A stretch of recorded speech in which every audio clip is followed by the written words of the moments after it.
Hello, Brovs. We're back with Trousered Apes, Sick Literature in a Sick Society by Duncan Williams. No relation to Duncan Hines. Chapter 5. I don't think I'll be able to read the entire thing, so I'll do about 7 pages. The Raskolnikovian mind, despair led by the prejudices of hallucination, imperturbably leads literature to the mass abrogation of laws, both social and divine, and to theoretical and practical wickedness. L'Autrement posies. I have stated that theological considerations are secondary in this book, believing that an argument between an atheist and a believer resembles the dispute between two pygmies as to what lies on the other side of a 60-foot wall. The existence of God can neither be proved nor disproved, and there always remains what Browning calls the grand perhaps. In explaining the atheism which I have suggested was implicit in such modern phenomena as existentialism, situational ethics, and the theater of the absurd, most observers would probably cite the growth of science and rationalism as the main factors. I.A. Richards, for example, describes the central dominant change between our age and previous ones as the naturalization of nature, the transference from the magical view of the world to the scientific, and it would indeed be unwise to ignore the cumulative effect of Lyell, Darwin, Freud, Nietzsche, Pavlov, Marx, Russell et al. Upon modern consciousness. On the other hand, as John Robinson has pointed out, there is nothing to stop us locating God beyond the limit set to space by the speed of light, and there he would be quite invulnerable, and in a gap science could never fill. Robinson is speaking ironically, but he does suggest that the failure to believe in a transcendent, immanent being cannot be explained solely in terms of advances in scientific knowledge. Science and rationalism have still to explain what the deists called the great first cause, that mysterium tremendum et fascinosum. And it would seem that there are other less obvious reasons for such lack of belief, and once again Dostoevsky supplies a possible clue as to their source. I am not here concerned with Dostoevsky's motives. In writing Crime and Punishment, some would maintain that, although superficially it is a polemic against the radical generation of nihilistic Russian intellectuals, and its author, consciously or subconsciously, identifies himself with Raskolnikov in his rebellion. Rascal means dissent, and this above all is what the protagonist represents. He feels alienated from his family, from his studies, from his former friends, and from society as a whole. One might say that not only was he born to be a dissenter, but also had dissent thrust upon him by his environment.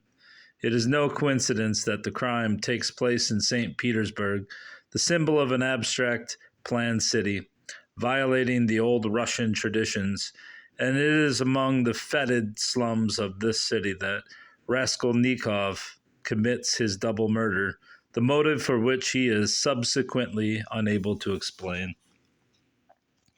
Following the murders, he does attempt to rationalize his motives, but each time he reaches an explanation, he immediately rejects it and continues to search for another.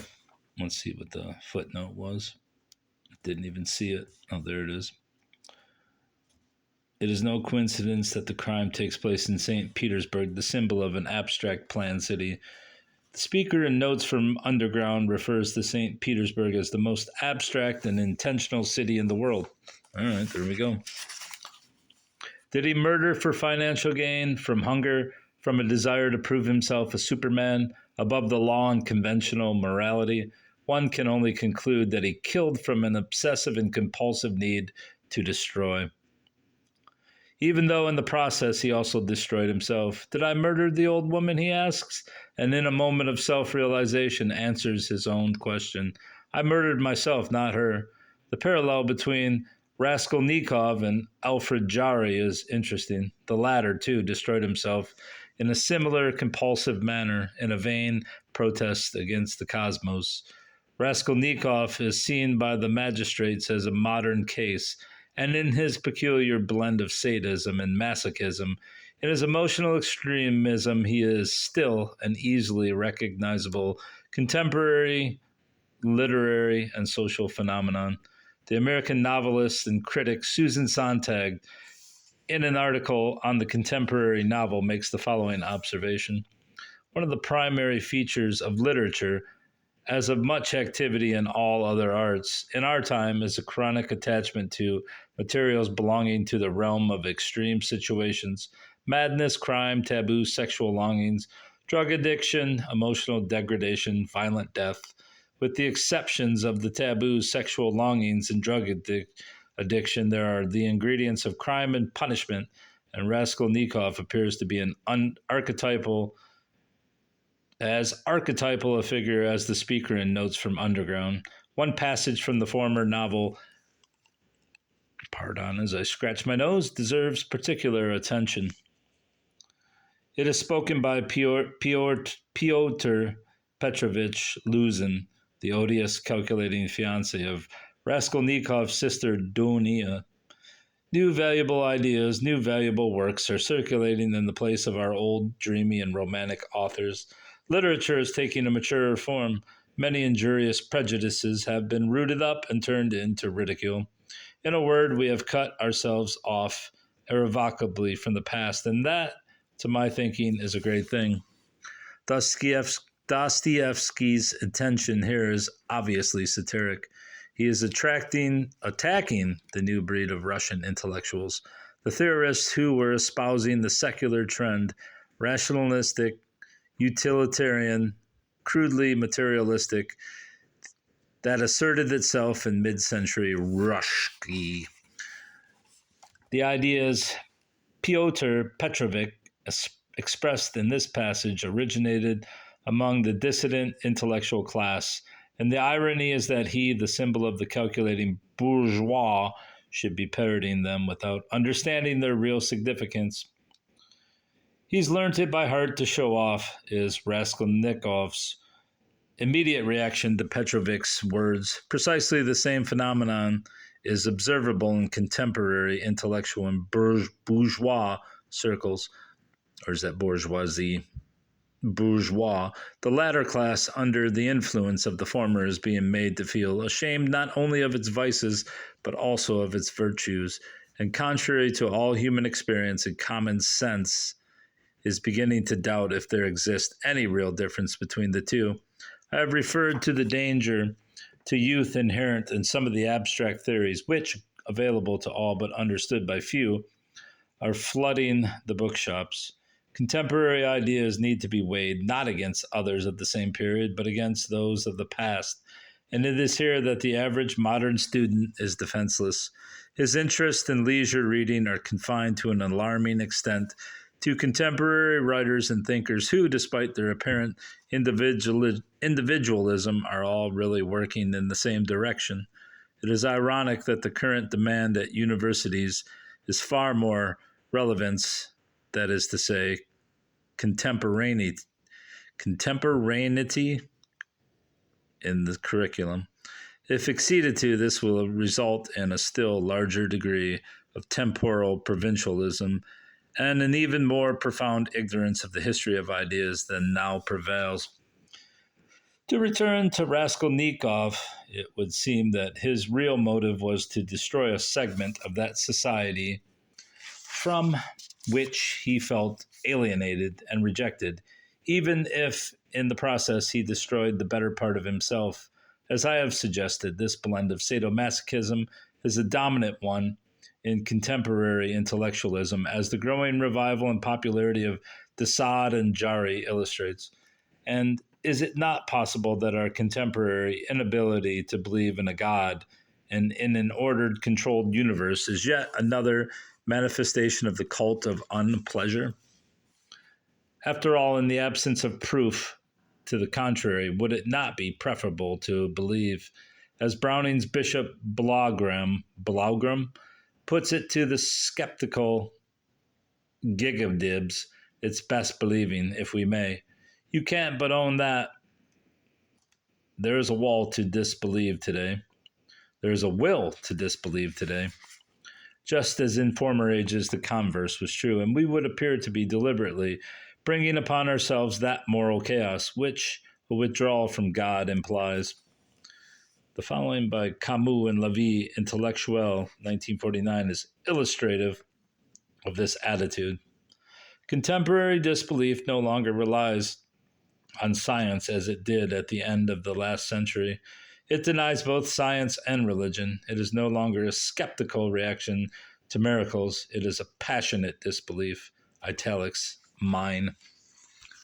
Mine. One cannot but recall again Fiedler's phrase, a weariness with the striving to be man, and ponder its implications. The gulf between morals and aesthetics is not only wider than it has ever been before, but may assume that there is no connection whatsoever between them. Susan Sontag, a critic whose perspicacity I admire but whose conclusions I challenge, speaks of Nabokov's, or is it Nabokov, Lolita as the only indisputable masterpiece aside from Burroughs' Naked Lunch, written in English since World War II, and proceeds to observe that with the exception of Panine, I don't know how to say that, and all of Nabokov's narratives center on the consciousness of a deranged person, both sexually obsessed and homicidal. Apparently, she does not realize that literature is effective, and it is interesting to speculate upon her reactions were a Humbert to indicate an interest in her own daughter. Ivor Winters gives an illustration of the folly of the lack of such realization when he writes that if we consider such writers as Plato, Augustine, Dante, Shakespeare, Rousseau, Voltaire, Emerson, and Hitler, to go no further, we must be aware that such literature has been directly or indirectly one of the greatest forces in human history. The Gospels gave a new direction to half the world. Mein Kampf was nearly reversed that direction, very nearly reversed that direction.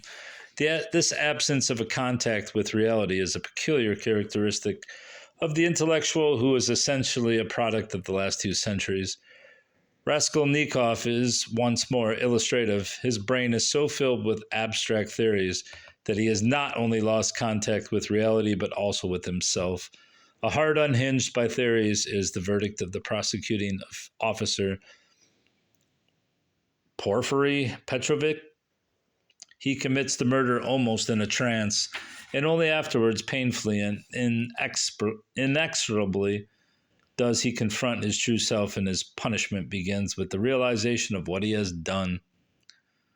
Since such diverse personalities as Matthew Arnold, Jacques Barzun, and Eric Hoffer have indicated, to a greater or lesser extent, a distrust of intellectualism translated into the sphere of action, it is perhaps worth pausing to attempt a fresh definition of the term.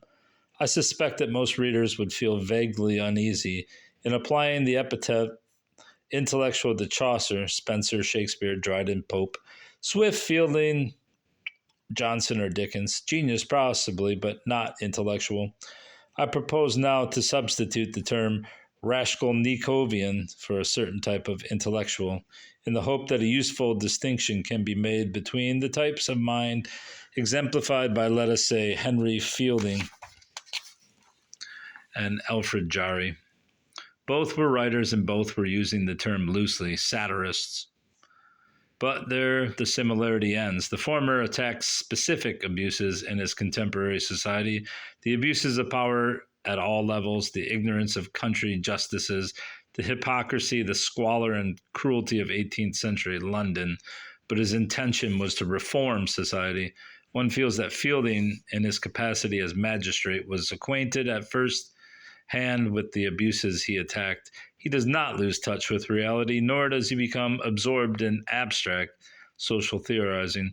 In other words, one gets the impression of a man genuinely fascinated by and tolerant of human nature, even when fiercely attacking its weaknesses. This is the same urbane tolerance that we observed in Mr. Bennet's reaction to his wife's interminable follies, and it is this same quality that we find in Chaucer, Spenser, Shakespeare, and the other writers cited above. Even the Sava indignatio of Swift was not sufficient to prevent him from giving a large percentage of his income to the poor. And his famous remark, all my love is towards individuals. Principally, I hate and detest that animal called man, although I heartily love John, Peter, Thomas, and so forth. Illustrates not so much his hatred and detestation of man so much as of abstract sentimental blatherers who profess to love mankind as a whole while in reality pursuing selfish ends. As one example of abstract love for humanity, the following by Edward Bond, taken from the author's note to the play Saved. Is that Saved or Saved? Well, I guess it's Saved. I don't know why I was thinking we were reading a French thing here. Saved is typical. Clearly, the stoning to death of a baby in a London park is a typical English understatement. Compared to the strategic bombing of German towns, it is a negligible atrocity. Compared to the cultural and emotional deprivation of most of our children, its consequences are insignificant. Italics mine again. Presumably, each individual Jew's death in the concentration camps was also a negligible atrocity. Burke saw the same selfishness at the root of the abstract theorizing of the French revolutionary leaders. Humanity and compassion are ridiculed as the fruits of superstition and ignorance. Tenderness to individuals is considered as treason to the public. Italics mine. The danger inherent in abstract theorizing is that sooner or later someone will attempt to put such theories into practice. A Raskolnikov, a Lenin, a Hitler, or a Mao Zedong.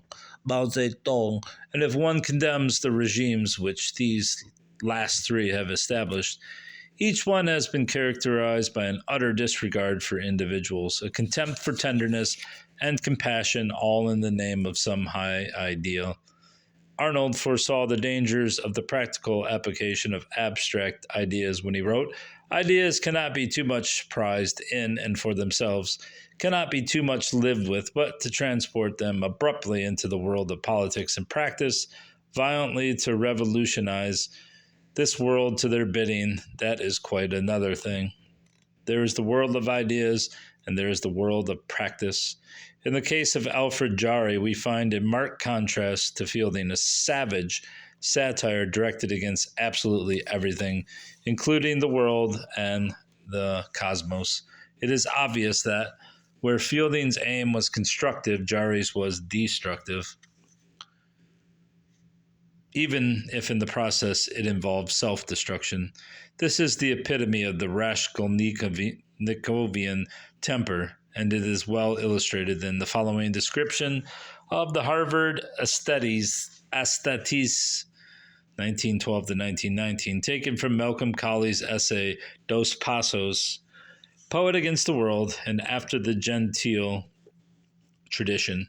They, the aesthetes,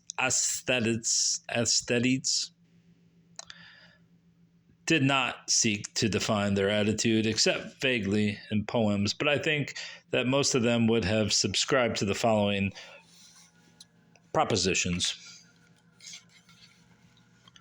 that the cultivation and expression of his own sensibility are the only justifiable aims for a poet, that originality is his principal virtue, that society is hostile, stupid, and unmanageable.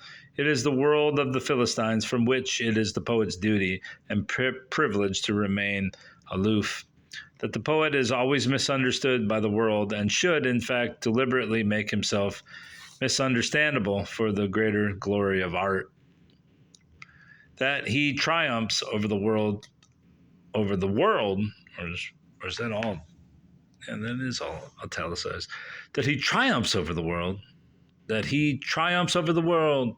at moments by mystically including it within himself. These are his moments of ecstasy, to be provoked by any means in his power: alcohol, drugs, asceticism. Or is that ascetism? Is that different from asceticism? Or debauchery, madness, suicide. That art, the undying expression of such moments, exist apart from the world. It is the poet's revenge on society. Italics, mine. And I will stop there, not only because I'm reading awfully, but because I'm halfway through this chapter. What is this? Is that part of the book? Or a bookmark? All right, I apologize for the poor reading, but such is life. Goodbye, bros.